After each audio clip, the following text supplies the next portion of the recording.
आपल्या बैठकांसाठी आहेत, तर फडणवीस हे 3 दिवस दिल्ली निवडणुकीमध्ये प्रचारासाठी तिथे गेलेले आहेत.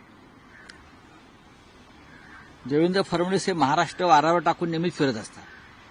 आधी डावसला होते, आता दिल्ली प्रचारासाठी गेलेत, उद्या अन्य कुठे जातील. आपण महाराष्ट्राची काही जबाबदारी आपल्या शिरावर पडलेली आहे हे त्यांनी लक्षात घेतलं पाहिजे. पण आता असं आहे की शेवटी ते स्टार प्रचारक आहेत.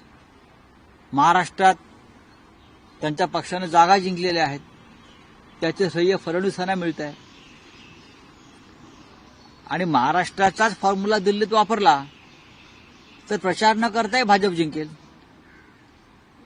फडणवीसांना जायची गरज नाही.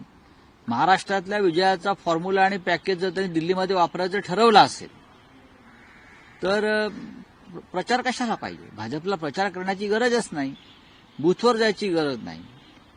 पण दिल्ली हे लहान राज्य आहे, केंद्रशासित आहे, त्याच्यामुळे कदाचित ते दयाबुद्धीनं वेगळा विचार करू शकतात.